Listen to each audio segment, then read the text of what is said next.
आदरणीय बाबूलाल जी खराड़ी साहब, उदयपुर शहर विधायक आदरणीय ताराचंद जी जैन साहब, हमारे बीच में पीएफ कमिश्नर आदरणीय अजित कुमार जी,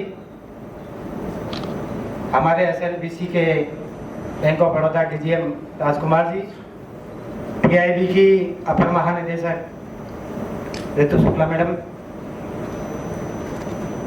और पीआईएस की रीजनल हेड कनिका मैडम, आप सभी का स्वागत है। जितने भी हमारे साथी बाहर हैं मीडिया के, प्लीज एक बार आप सब अंदर आ जाएं, क्योंकि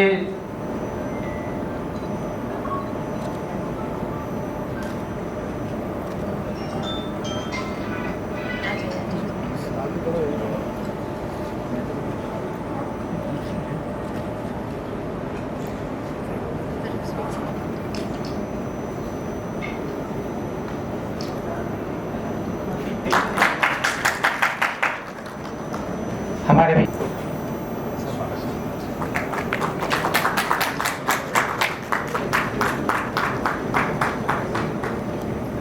पॉलिसीज का आप फायदा ले सकते हैं। ऐसे ही आप जो सरकार आपके लिए काम कर रही है उसका आप किस तरीक़ा से लोगों से जुड़ाव कर सकते हैं, उस पर आपके सुझाव भी लास्ट में जो हमारा सेशन होगा उसमें आमंत्रित किए जाएंगे। मैं माननीय मंत्री महोदय श्री बाबूलाल खराड़ी जी, श्री ताराचंद जैन जी, माननीय विधायक उदयपुर शहर, मीडिया से पधारे सभी साथी, senior officials and head of ESIC, bureau of Indian standards की राजस्थान की हेड, SLBC की convener, tribal department, development department Rajasthan government से पधारे अधिकारी, आप सभी का वार्तालाप यानी कि संवाद, हम जयपुर से आए हैं ताकि आप लोगों से संवाद स्थापित कर सकें। अब आप लोग ये सोचेंगे संवाद क्यों स्थापित करना है। जनरली होता ये है कि जब शहरों में हम रहते हैं, स्टेट कैपिटल्स में रहते हैं, बड़े शहरों के, वहाँ के जर्नलिस्ट के साथ इंटरेक्शन होता रहता है। इस संवाद का मकसद है कि हमारे जो ग्रामीण क्षेत्रों से में जो जर्नलिस्ट हैं, जो मीडिया कर्मी हैं, जो काम करते हैं, उनके साथ भी हम एक रैपो बिल्डअप करें, उन्हें बता सकें कि कैसे सूचना एवं प्रसारण मंत्रालय के पत्र सूचना कार्यालय, आप लोग हम लोगों को ऐसे जानते होंगे कि प्रेस रिलीजेस जनरली PIB से आती है। PIB सिर्फ प्रेस रिलीजेस ही नहीं करता, उसके अलावा भी क्या काम करता है और आपसे रिलेटेड ऐसी क्या चीज़ है जो आप लोगों को जानना बहुत ज़रूरी है, जो पर्सनल लेवल पे आप लोगों को क्या जानना ज़रूरी है, वो आज का जो हमारा कार्यक्रम है उसमें हम आपको अवगत कराएंगे। साथ ही जो मीडिया, गवर्नमेंट मीडिया है, मतलब जो इंफॉर्मेशन एंड ब्रॉडकास्टिंग है, उसके और भी जो डिपार्टमेंट्स हैं जिनका आपके साथ कहीं ना कहीं कुछ ना कुछ नाता है, तो उसके बारे में भी जानकारी देंगे। और आजकल एक बहुत इम्पॉर्टेंट चीज़ें चल रही हैं, क्योंकि बहुत ज़्यादा डिजिटल मीडिया आ गया है, सोशल मीडिया आ गया है, खबरें चलती हैं, पता नहीं चलता कि खबरें सही हैं या गलत हैं, तो कैसे इसको तय किया जाए कि सच्ची है झूठी है। लोगों के अंदर बहुत सारी व्हाट्सएप के माध्यम से भी बहुत सारी चीज़ें चलाई जाती हैं और मन में ये ख्याल रहता है कि ये सही है कि नहीं है। तो PIB ने एक फैक्ट चेक यूनिट एस्टेब्लिश किया है और आप लोगों ने देखा होगा जब ऑपरेशन सिंदूर हुआ था तो हमारा पाकिस्तान की तरफ से इंटरनेशनली ये युद्ध दो जगह लड़ा गया। एक जगह तो जो हमारे फोर्सेस ने लड़ा, दूसरा युद्ध था इंफॉर्मेशन वॉर, और PIB के फैक्ट चेक यूनिट ने बहुत उम्दा काम किया। आप सभी लोग इस बात से वाकिफ भी होंगे क्योंकि बहुत ज़्यादा दुष्प्रचार किया जा रहा था, तो उसको कितना इफेक्टिवली हमें केस स्टडी भी लेटर जो हम दूसरा सेशन होगा टेक्निकल सेशन, उसमें केस स्टडी भी प्रेजेंट करेंगे कि कैसे PIB फैक्ट चेक जो है इस चीज़ को उसमें आपका मीडिया का मददगार साबित हो सकता है, और आम जनता का तो है ही पर मीडिया का भी मददगार साबित हो सकता है। दूसरा है जर्नलिस्ट वेलफेयर स्कीम, जो मैं कह रही थी, आपसे बात कर रही थी। तो ये स्कीम है जो आप लोगों से डायरेक्ट रिलेशनशिप है कि कैसे मंत्रालय ने, सूचना प्रसारण मंत्रालय ने एक ऐसी स्कीम लेके आए हैं ताकि जो जर्नलिस्ट, ये स्पेशली कोविड-19 के टाइम पे लाया गया जब बहुत सारे हमारे मीडिया बंधु कोविड के शिकार हुए, तो कैसे उनकी फैमिली को कुछ राहत दी जाए। तो ये एक स्कीम है। साथ में कुछ जर्नलिस्ट ऐसे होते हैं जब हम काम कर रहे होते हैं तो बहुत ज़्यादा इस तरीके की बीमारी आ जाती है, घेर लेती है, तो उस टाइम भी थोड़ी सी फाइनेंशियल हेल्प अगर मिल जाए। अब मुझे लगता है कि स्टेट गवर्नमेंट भी करती है, लेकिन पत्र सूचना कार्यालय ने भी जर्नलिस्ट वेलफेयर स्कीम के बारे में चला है। साथ ही में आप लोगों में से बहुत सारे ऐसे लोग भी होंगे जो अपना छोटा अखबार भी निकालते हैं, आप ही उसके ओनर हैं, पब्लिशर हैं, संपादक है। तो किस तरीके से जो नया RNI, जैसे हम आजकल press registrar general of India कहते हैं, फिर RNI कहा जाता था, उन्होंने जो प्रेस सेवा पोर्टल यहाँ लेके आए हैं उसके बारे में भी हम आपको यहाँ जानकारी देंगे। साथ ही I am very happy to share कि 3 सीनियर ऑफिसर्स जो अपने डिपार्टमेंट्स को हेड करते हैं ESIC से, अजीत जी यहाँ पधारे हैं, कनिका कालिया जो ब्यूरो ऑफ इंडियन स्टैंडर्ड्स को हेड करती हैं पूरे राजस्थान को, वो भी जयपुर से यहाँ आई हैं, और SLPC state level practice committee के जो कन्वीनर हैं, जहाँ जिनके अंदर सारे बैंक्स का जो एक कोऑर्डिनेशन की कमेटी होती है उसको हेड करते हैं। तो मीना जी भी यहाँ आए हैं, हम सारी टीम जयपुर से आई है, और कोशिश ये है कि आज का जो संवाद हो, क्योंकि कुछ नई स्कीम्स भी हैं, हम चाहते थे कि कुछ नई स्कीम्स जो अभी गवर्नमेंट ने लॉन्च की है उसके बारे में एक आप लोगों के साथ इंटरेक्शन हो जाए, थ्रेड पे डिस्कशन हो जाए, और आपके मन में अगर उसको लेके कोई सवाल है, क्योंकि अगर आप समझ जाएंगे वो चीज़ों को तो फिर हम ये जो है एक सेतु ही है ताकि आम जनता तक सही जानकारी पहुँच सके। उदयपुर शहर विधायक आदरणीय शरद जी साहब हैं, मैं उनसे अनुरोध करूंगा कि सब स्तर पर 2 शब्द बोलकर हमें लाभान्वित। सूचना एवं प्रसारण मंत्रालय द्वारा आयोजित क्षेत्रीय मीडिया सम्मेलन के अंदर कार्यक्रम के मुख्य अतिथि राजस्थान सरकार के जनजाति मंत्री आदरणीय बाबूलाल खराड़ी साहब, महानिर्देशक सम्मानीय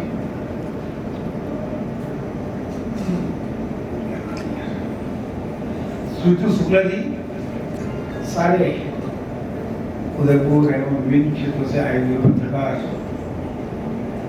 बंधुओं, सबसे पहले मैं, क्योंकि आपकी बहुत महत्वपूर्ण भूमिका है, सरकार जनमानस की मानसिक रूप से वातावरण बनाने में आपका महत्वपूर्ण योगदान है। अगर मीडिया अगर उसी बात को पॉजिटिव चलाती है तो मानसिक रूप से जनमानस वही बनाता है। और पत्रकार या सरकारी मीडिया जो कहता है, आपने देखा होगा कि ऑपरेशन सिंदूर चला, उस चलने के अंदर पाकिस्तान मीडिया ने ये दुष्प्रचार कर दिया, हमने इनके इतने विमान गिरा दिए, और उसके साथ विभिन्न राजनीतिक दलों ने भी उन बातों को उसी रूप में पेश किया। कई देश, विभिन्न देशों के जब मीडिया ने भी इस बात को कहा तो देश की जनता में ये वातावरण बना, कहाँ से हुआ दिखता है, कुछ तो कुछ। लेकिन उसके बाद जब हमारी सरकार की मीडिया ने, सेना की इंफॉर्मेशन ने उस बात को वस्तु स्थिति प्रकट की, तो हर व्यक्ति के मुंह से एक बात निकलने लगी कि सेना की मीडिया प्रेस कॉन्फ्रेंस में बात कहती है कि ये सब झूठ है। निश्चित रूप से आज की तारीख में आप सभी लोग स्वतंत्र पत्रकार के रूप में भी भूमिका का निर्वहन कर रहे हैं, लेकिन जो सकारात्मक वातावरण बन रहा है, कोई सरकार का पक्ष नहीं हो, देश का सकारात्मक वातावरण, क्योंकि एक व्यक्ति है और दुश्मन इतना हावी है, कमजोर है, ऐसा है, तो देखो हमें कमजोर, उसी को कहोगे नहीं सशक्त है। तो पिछले 10 वर्षों के अंदर देश को इस सरकार ने, नरेंद्र मोदी जी ने आत्मविश्वास पैदा किया। कहते थे कि किसी देश का, कोई बहुत पुरानी बात नहीं, कहते सांप सफेरों का देश है, बहुत पुरानी बात नहीं है। सोना करोड़, कई टन सोना गिरवे पड़ा था, उन सबसे उबार कर आज इस देश को इस स्थिति पर लाए हैं। आज जो राफेल या जो बड़ी बड़ी शस्त्र कहते थे कि ये हमारे बस की बात नहीं है, लेकिन आज जो देश ने काम किया है और मीडिया ने उन बातों को सभी के द्वारा आलोचना होनी चाहिए, सकारात्मक आलोचना स्वतंत्र पत्रकारिता के लिए आवश्यक है, सत्तारूढ़ दल को सचल करने के लिए आवश्यक है। दोनों बातें जागरूक करने के लिए, सतर्क रहने के लिए और उनको अपने आप को ठीक करने के लिए आवश्यक है। और सकारात्मक अगर बात रखोगे तो जनमानस के अंदर आत्मविश्वास पैदा होगा। निश्चित रूप से पिछले 10-11 वर्षों के अंदर पहले भी खूब काम हुआ। मैं ये नहीं कह सकता कि अगर उन्होंने अपने कालखंड में कुछ नहीं किया, ऐसा नहीं है, लेकिन जो आत्मविश्वास पिछले 10 वर्षों के अंदर इस देश का विश्व के मानचित्र पर बढ़ा है, इसमें सकारात्मक भूमिका का प्रेस की है और आप इस उत्तरदायित्व में खड़े हो रहे हैं, खड़े उतर रहे हैं। ये दो देश की बहुत बड़ी सेवा है, बहुत बड़ी सेवा है। और जिस तरह से समाज के परिवर्तन में आप महत्वपूर्ण भूमिका निभा रहे हैं, उसको निरंतर आपकी कलम की ताकत से उसको निभाते रहकर देश की सेवा करें। धन्यवाद। जय भारत। जय। आपने सरकार द्वारा जो कार्यक्रम आयोजित किए थे, खासकर ऑपरेशन सिंदूर पर लेकर आपने अपना विचार व्यक्त किए और सरकार की जो मंशा है, सरकार जो कार्य किया है उस पर अपना उद्बोधन किया। उद्घाटन सेशन के अंत में हमारे आज के कार्यक्रम के मुख्य अतिथि राजस्थान सरकार में मंत्री जनजाति क्षेत्र विकास के कैबिनेट मंत्री आदरणीय बाबूलाल जी कराड़ी सर, अनुरोध करूँगा कि अपना मुख्य देकर हमें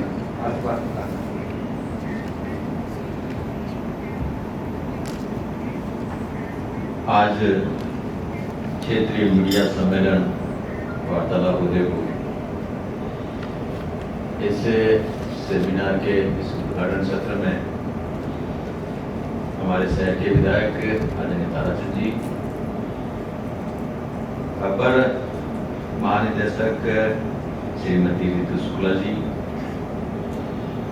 समस्त मीडिया कर्मी भाइयों बहनों, अभी रितु जी ने माफी मांगी कि देरी से, उसके लिए माफी मांगता हूँ। माफी का कारण, माफी तो मुझे मांगनी चाहिए, देरी का कारण मैं, क्योंकि मुझे 10:30 बजे का समय दिया था, लेकिन कुछ कारणों से मैं कोशिश करता हूँ समय का नियोजन करता हूँ। कुछ कारण होते हैं जिसके कारण से थोड़ा बहुत आगे जा, फिर भी मैंने मीणा जी को, मीणा जी मैं 11:30 तक पहुँच जाऊँगा, तो ये जानकारी मैंने उनको जरूर बताई थी। तो आपका क्षमा प्रार्थी मैं हूँ कि आप थोड़े से देरी से कार्यक्रम शुरू हुआ। अभी रितु जी ने कुछ बातें कही और यहाँ पर मैंने जो आपके ये प्रदर्शनी देखी, सभी जो आपके होर्डिंग्स लगे हैं उनमें 11 साल की उपलब्धियां हैं और सबसे पहले है राष्ट्रीय सुरक्षा नीति को लेकर के। आप मीडिया कर्मियों पर बहुत ज़्यादा भरोसा सरकार का भी होता है, जनता का भी होता है, और सरकार की जो कमी खामियां रह जाती हैं किसी कारण, उन बातों को मीडिया सरकार के ध्यान में भी लाती है, जिससे सरकार के ध्यान में भी कहाँ चूक हो रही है, कहाँ गड़बड़ हो रही है, उसको ठीक किया जाए। और मीडिया हमारा बिल्कुल कोई नहीं पहुंच पाएगा वहां पहुंचता है। कई बार हम देखते हैं कि हमारे जानकारी में जो चीजें नहीं होती है उनको आप हमारे सामने लाने का कोशिश करते हैं, और ये सही बात है। ये आज नहीं है, क्योंकि मीडिया का महत्व वैदिक काल में भी था। पौराणिक काल को हम देखेंगे तो नारद जी यही काम करते थे, सूचनाओं का आदान प्रदान सबके बीच में करते थे। देवताओं के बीच में, आसुरों के बीच में, फिर भगवान तक भी पहुंच करके कोई ऐसा हो रहा है और ये सारी चीजें उनके किसके ध्यान में कैसे लाना वैसा करता है। तो आपके पास में श्रेष्ठ काम है। अब श्रेष्ठ काम है तो प्रमाणिकता क्या हमारी? अभी बहुत अच्छी बात ऋतु जी ने कही कि हमारा जो सिंदूर ऑपरेशन चला और ताराचंद ने इस पे कहा, जब ऑपरेशन सिंदूर चला और देश में एक खुशी का माहौल था, जिनके परिवारजनों ने अपने खोए थे उनको भी खुशी का माहौल था, लेकिन 4 दिन के बाद में जब ऑपरेशन सिंदूर स्थगित हुआ तो पाकिस्तान ने इस प्रकार का माहौल क्रिएट करने की कोशिश की कि युद्ध तो हम जीते हैं। और वहां पर जब सेना के जवान पाकिस्तानी जब जा रहे थे तो लोग पुष्प वर्षा कर रहे थे। ये मीडिया ने चलाया। हमारे यहाँ कुछ लोगों ने भ्रम फैलाने का काम किया कि भाई भारत की हार हुई और पाकिस्तान जीता है, जबकि जीत भारत की थी।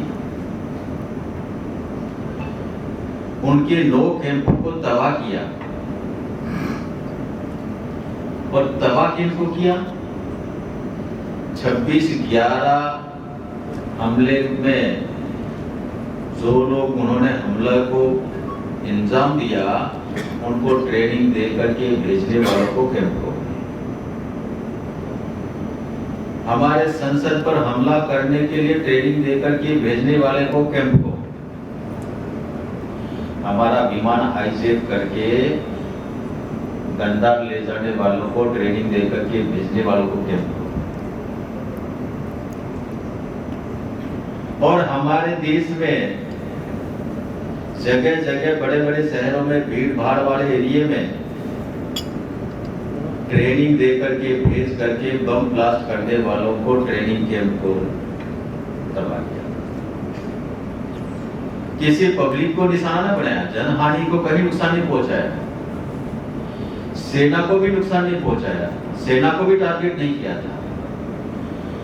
इतना योजनाबद्ध और सटीक तरह से जब अटैक हुआ, उसके बाद जिस प्रकार का माहौल खड़ा करने का काम किया, जिस प्रकार के सवाल खड़े हुए, उसको ठीक करने का काम मीडिया का।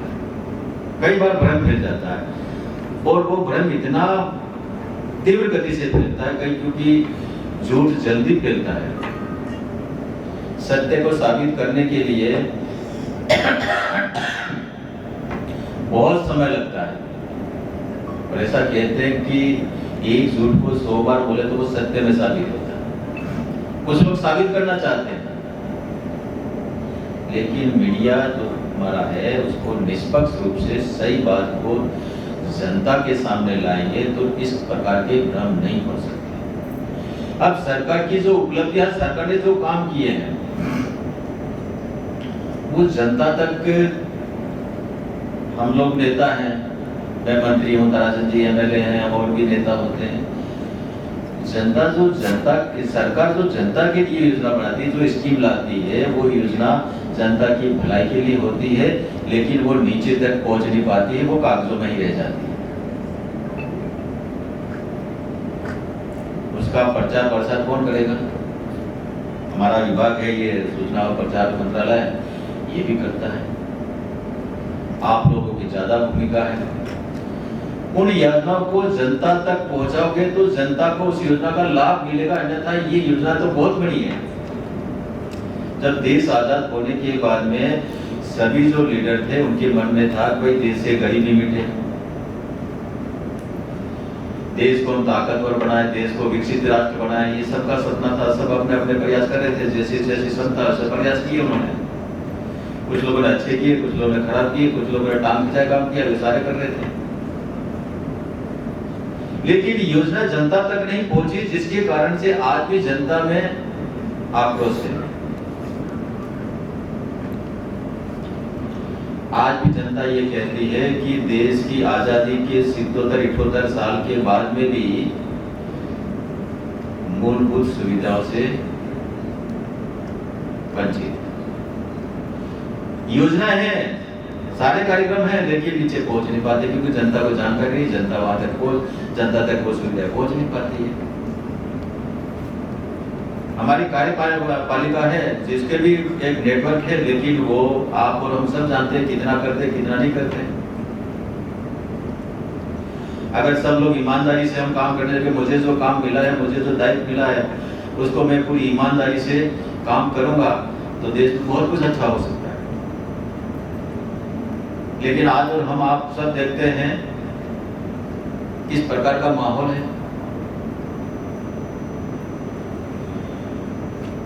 व्यक्ति ये सोचता है कि मेरी जो जिम्मेदारी है, मैं जिस कुर्सी पर बैठा हूं मुझे ये काम करना है, लेकिन उसमें मैं किंतु परंतु करता हूं, अड़िंगे लगाता हूं।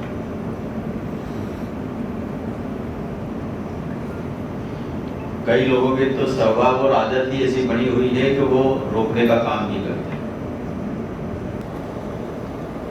लेकिन कोई हमारी सीमाओं पर अतिक्रमण करने की कोशिश करेगा तो उसको बर्दाश्त भी नहीं किया जाएगा।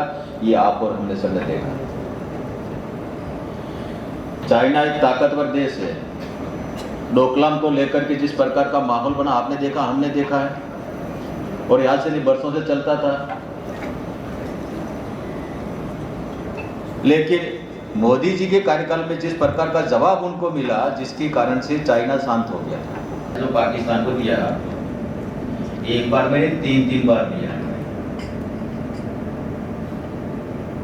बालाकोट हमले के बाद में क्या हुआ? हमारे जवान, सेना के जवान उनकी जमीन पे जा करके बदला लेके वापस अदर पे कहते कि हम आके यहाँ करके आए हैं। तब उनको पता लगा तो यहाँ के लोगों ने सवाल उठाया, कोई कितने हमारे लाश गिन करके बताओ।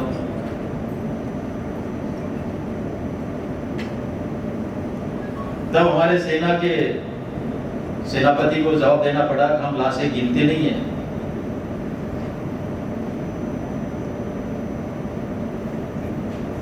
हम लाशें गिराते हैं।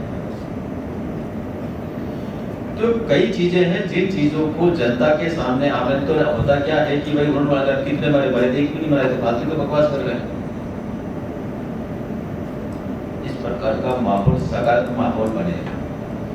और विदेश नीति में तो विशेष करके बहुत बड़ी भूमिका हमारे मीडिया की है। अन्यथा लोग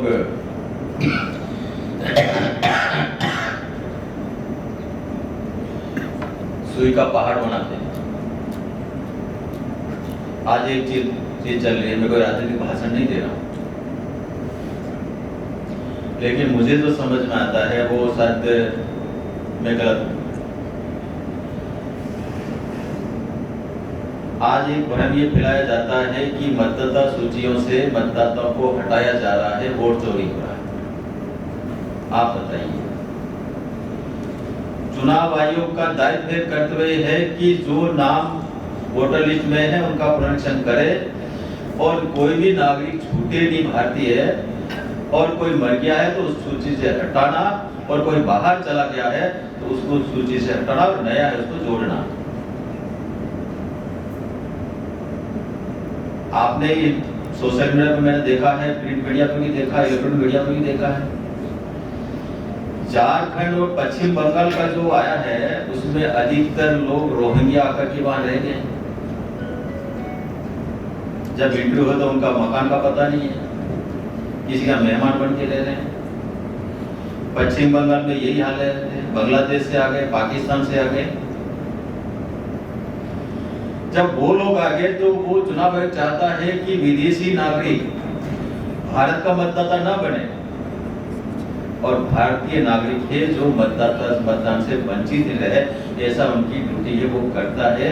लेकिन जब उनके नाम हटाए गए तो प्रतिपक्ष के नेता के मन में आया, नाम काटे गए। आप बताइए, अगर रोहिंग्या आपका मतदाता बनेगा, बांग्लादेशी आपका मतदाता बनेगा, पाकिस्तान का व्यक्ति आकर के आपका मतदाता बनेगा, जब चुनाव होंगे तो किस प्रकार के व्यक्ति को चयन करके भेजेगा, किस प्रकार को व्यक्ति को चुन करके भेजेगा, वो देश के हित में होगा, देश के नया हित में होगा। ये चीज भी हमको जनता के सामने लानी, वो नहीं आती है, एक तरफा जाता है। जब एक तरफा ज्यादा संदर्भ होती है कि हाथ से सब नाम तो काट दी काटे क्यों, इसके लिए सवाल कोई नहीं पूछता है, इसको जनता के सामने कोई लाता है। वो चीजें हमको लानी चाहिए। अगर इस प्रकार से अगर बाहर के आकर के मतदाता बन गए तो फिर शासन चलाने वाले लोग भी वैसे ही होंगे, आप और हम सब के लिए संकट खड़ा होगा।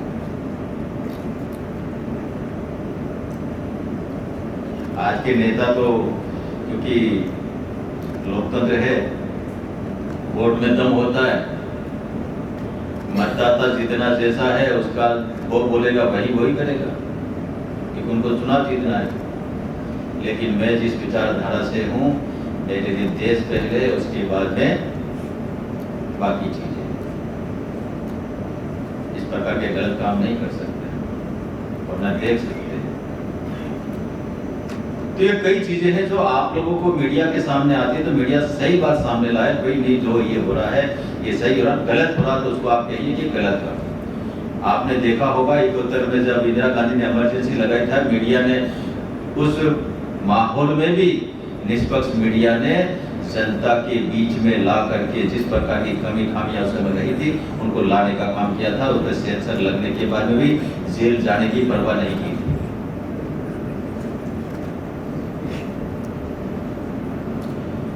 तो मीडिया को सरकार प्रोटेक्शन देती है, आपकी कोई किसी प्रकार की असुविधा न हो, क्योंकि आप कभी कभी युद्ध का माहौल होता है तो मेरा मीडिया कर्मी उस युद्ध के माहौल में भी जान की परवाह किए बिना भी वहां का फोटो भी निकाल करके लाता है। कहीं झगड़ा होता है, सांप्रदायिक झगड़ा है, वहां पर भी हमको मौत को मुंह में जाकर के भी वहां से मीडिया अपनी रिपोर्ट लाता है, सत्यवाद लाता है। बाकी लोग जाते नहीं जाते, बाकी लोग तो बाद में जाते, मीडिया उसी समय पहुंचता है। इसलिए आप एक दिन 2 दिन कितने दिन का है शायद आप आज पूरी चर्चा करेंगे। मैंने मैडम से कहा तो भाई ये तो ग्रामीण के भी हैं और शहर के भी हैं, उदयपुर संभाग के साथ लगभग होंगे। आप इसमें से कुछ निष्कर्ष निकालेंगे और जब चर्चा आपस में करेंगे तो कुछ अच्छी बातें भी आएगी। आप निकालिए और अच्छा करिए। देश को आगे बढ़ाने में मीडिया की बहुत बड़ी भूमिका है। देश आपका भी है, मेरा भी है। हम अच्छा करेंगे, हम सब खुशहाल रहेंगे। अगर हमसे कहीं गड़बड़ होगी तो आप और हम सब परेशान होंगे। ये सब देखते हुए आप सबको करना है। आज आपने मुझे बुला कर किया, सम्मानित किया, मैं तेजी से ऐसा तो मैं आपका क्षमा प्रार्थी हूँ। जय भारत, धन्यवाद।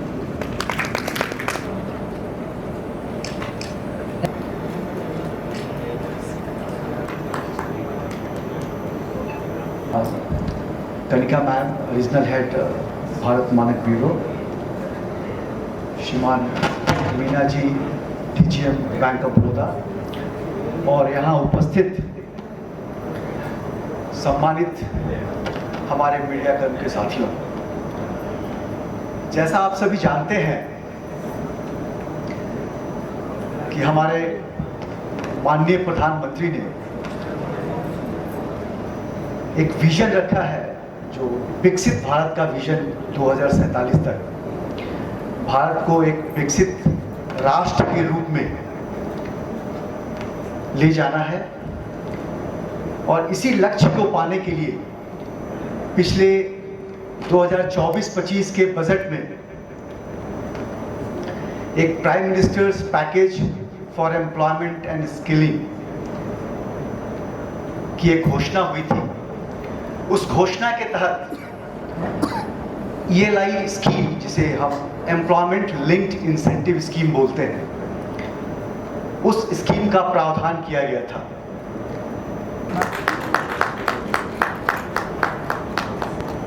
सम्मानीय जन, PIB और CBC के सभी अधिकारी और कर्मचारी, सभी को नमस्कार।